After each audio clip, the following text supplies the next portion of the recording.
สาวจบลงไปสำหรับสองเสียงเพลงที่ทางรายการของพวกเรานั้นมันต้นมาฝากซึ่งจบกันไปมานี่ก็คือเพลงสาวพันไซที่มอบให้กับสกูที่อยู่สมปัญญาเบิร์ดทุกคนเนาะอันนี้ก็ขอขอบใจที่แห้งใจนั่นแนะนำกันมาทาง 900-821 และ 900-820 นั่นเองตอนนี้อยู่กับเฮาซึ่งว่าจะเป็นกิจกรรมของศูนย์ปัญญาซ้ำนั่นเองเนาะซึ่งว่าตอนนี้เพิ่นก็อย่าลืมว่าศูนย์ปัญญาซ้ำนั้นเพิ่นเป็นหน่วยงานที่ให้คำปรึกษาและซอกหาช่องทางในการตลาดสำหรับนอกจากนี้เพิ่นก็ยังมีการปล่อยสินเชื่อดอกเบี้ยเพียงแต่ 3.5% ต่อเดือนเท่านั้นก็อย่าลืมว่าดอกเบี้ยเพิ่นต่ำเนาะแล้วก็หากว่าผู้ใดที่ว่าสนใจอยากจะสอบถามข้อมูลเกี่ยวกับเรื่องสินเชื่อนั้นก็อย่าลืมว่าโทรกันไปถามกันได้เลยที่ศูนย์ปัญญาทรัพย์เองเนาะหรือว่าหน่วยงานกิจกรรมธุรกิจขนาดน้อยปัญญาทรัพย์ที่เบอร์ 021-252457 และ 020-761-6606 และ 6522423 นั่นเองตั้งอยู่บ้านนาคำเมืองสิโคตตะบองของพวกเราแหละเนาะนครหลวงเวียงจันทร์เอาเป็นว่านี่ก็เป็นกิจกรรมดีๆแต่ว่าตอนนี้พวกเรายังมีประวัติความเป็นมาเกี่ยวกับการฆ่าทิ้งยุติธรรมเนาะสำหรับหลายๆคนอาจจะสงสัยว่าประเทศจังไหนเนาะจึงมีกิจกรรมนี้ขึ้นมาหรือว่าประวัติความเป็นมาของการฆ่ายุติธรรมนี่มันเป็นจังไดเนาะเดี๋ยวเฮาสิมาเว้าให้ฟังสำหรับการฆ่าทิ้งยุติธรรมเนาะซึ่งว่าเป็นการปฏิบัติการฆ่าที่แบบยุติธรรมอยู่ในปัจจุบันนั้นแม้ได้เริ่มต้นขึ้นอยู่ที่ทวีปยุโรปในระยะปี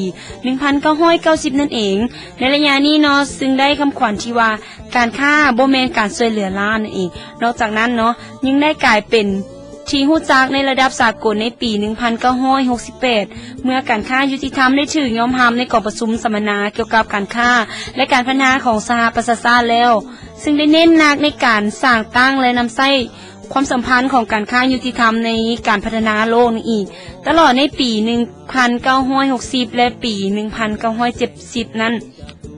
ขบวนการฆ่าที่เป็นธรรมเนาะซึ่งว่าแม่นใส่เรื่องเครื่องของหัตถกรรมและบรรดาประเทศที่กำลังพัฒนาเนาะซึ่งสินค้าเหล่านี้แม่นถือขายอยู่ตามโบสถ์และห้างค้าที่เปิดขายสนองเพราะสินค้าของการค้ายุติธรรมอยู่ในทวีปยุโรปเท่านั้นเนาะและอเมริกาจนถึงในระยะปีต้นปี 1980 นั่นเองซึ่งเป็นระยะที่การค้ายุติธรรมกำลังค่อยๆเข้มแข็งขึ้นนั่นจึงเริ่มแนใส่ผลิตภัณฑ์ทางด้านกสิกรรมก็คือเริ่มมีการผลิตกาแฟและชาขึ้นนั่นเองซึ่งได้ขายไปพร้อมๆกันจำนวนกับหมากไม้แห้งบอสิเนาะและก็หมากโกโก้น้ำตาลหน้าหมกไม้ข้าวเครื่องเทศชนิดต่างๆและจำพวกถั่วและยาปี20ปีที่ผ่านมาเราจึงเห็นว่าปริมาตรของการขายผลิตภัณฑ์ของการค้ายุติธรรมแม้ได้รับการสนับสนุนและมีการขยายตัวอย่างที่น่าพอใจนั้นหลังจากมีการสร้างเครื่องหมายเพื่อติดใส่บรรดาผลิตภัณฑ์ของการค้ายุติธรรมขึ้นจึงมีการขออนุญาต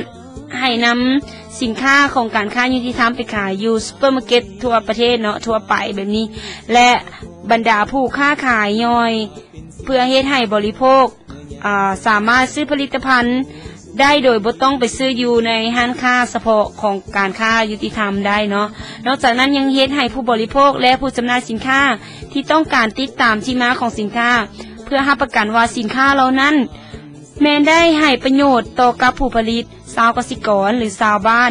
ที่แท้หรือบ่นั้นบ่หลังจากนั้นสุดท้ายขบวนการค้าจำหน่ายในปี 2007 เองรายรับทั้งหมดเนาะได้รับจากการขายสินค้าที่ถึงคำฮ้องให้เป็นการค้ายุติธรรมแม้นประมาณ 3.62 พันล้านดอลลาร์สหรัฐในทั่วประเทศเนาะและเพิ่มขึ้นเป็น 47% ในปีต่อมากาแฟได้กลายเป็นสินค้าหลักสร้างรายรับให้แก่การค้าอุตสาหกรรมในระหว่างปีในระหว่าง25หา 50% ของรายรับทั้งหมดของการค้ายุติธรรมในปี 2005 นั่นเอง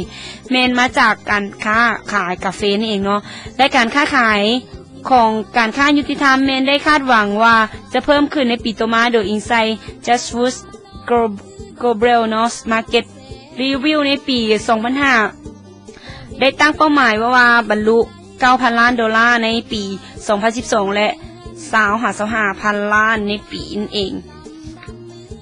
สินค้าของการค้ายุติธรรมนี่ปัจจุบันแม้นซื้อหาในซุปเปอร์มาร์เก็ตหลายกว่า55,000 แห่งในทวีปยุโรปเนาะอันนี้ก็เป็น ความเป็นมาของการค้ายุติธรรมเองซึ่งว่าประวัติเพิ่นก็มีให้เฮาได้ฮู้กันเนาะและหลายคนก็อาจจะได้ฮู้ขึ้นว่าประวัติของการค้านี่มันมีกันมาจังได๋เนาะนี่กันเริ่มตั้งแต่ปี1960นั่นแหละเป็นต้นมาอันนี้ก็เป็นกิจกรรมนึงที่เป็นความเป็นมาของการค้ายุติธรรมเองเนาะหลายคนก็คงจะเข้าใจกันตื่มเนาะเอาเป็นว่าตอนนี้สามารถแนะนำและกิ้งกลางกันมาเป็นบทเพลงหรือว่าคำคิดคำเห็นในเรื่องของการค้ากันได้เนาะใน900 821และ900 820เองแต่ว่าตอนนี้ให้มีรายการนั้นไปฟังเพลงกันต่อก่อนแล้วก็แล้วกันและระยะต่อไปพวกเราสิมีเปิดสายออนไลน์นำมาให้มีรายการได้รับฟัง